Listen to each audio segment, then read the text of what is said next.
പ്രിയപ്പെട്ട സുഹൃത്തുക്കളെ, ഷെൽട്ടർ ഇന്ത്യയുടെ പുതിയ ഒരു വീഡിയോയിലേക്കാണ് നിങ്ങളുടെ ശ്രദ്ധ ക്ഷണിക്കുന്നത്. ഒരു വിധവയായ സഹോദരിക്ക് വീട് വേണം. അവരോടൊപ്പം ജീവിക്കുന്നത് അവരുടെ കുടുംബവും വിവാഹം കഴിച്ചയച്ച മകളുടെ കുടുംബവുമാണ്.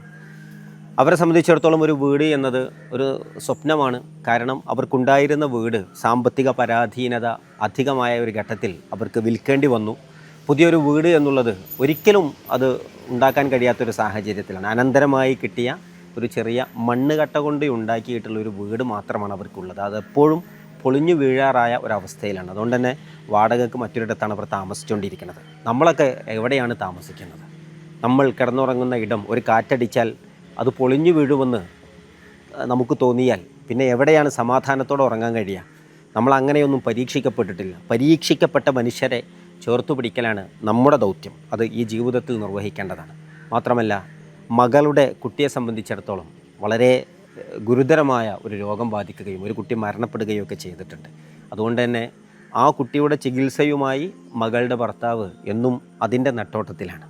അതിനിടയിൽ ഒരു കുടുംബത്തെ പോറ്റണം, ഒരു വീടെന്ന സ്വപ്നം അത് മനസ്സിൽ ബാക്കിയായി നിൽക്കുകയാണ്. അപ്പോൾ സ്വാഭാവികമായിട്ടും അവർക്കൊരു പൊളിഞ്ഞു വീഴാറായ വീടുള്ള ഒരു സ്ഥലത്ത് ഒരു ചെറിയ മനോഹരമായ ഒരു കുഞ്ഞു വീട് നമ്മൾ തയ്യാറാക്കി കൊടുക്കണമെന്നാണ് ആഗ്രഹിക്കുന്നത്.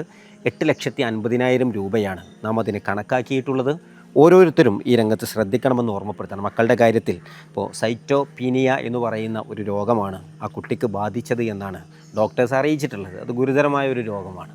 അതിൻ്റെ ചികിത്സയ്ക്ക് വേണ്ടി ഓടുന്ന ഒരു മകളുടെ ഭർത്താവും ആ മകളുടെ കുടുംബവും അവരുടെ കുടുംബവും ഇതെല്ലാം കൂടെ വാടക വീട്ടിൽ വളരെ പ്രയാസപ്പെട്ട് കഴിയുന്നു. വാടക വീട് ഒഴിഞ്ഞു കൊടുക്കേണ്ട സാഹചര്യത്തിലേക്ക് എത്തി നിൽക്കുന്നു. അങ്ങനെയൊക്കെ നിൽക്കുമ്പോൾ അവർക്കൊരു ഇടം നൽകേണ്ടത് നമ്മുടെ ഉത്തരവാദിത്തമാണ് എന്നുള്ളതുകൊണ്ട് ഷെൽട്ടർ അത് ഏറ്റെടുത്തിരിക്കുന്നു.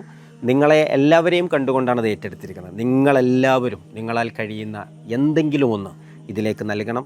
എത്രയും പെട്ടെന്ന്, ഒരു മാസം കൊണ്ടെങ്കിലും ആ വീട് പണി തുടങ്ങി തീർത്തു കൊടുക്കണം എന്നൊക്കെയാണ് നമ്മൾ ആഗ്രഹിക്കുന്നത്.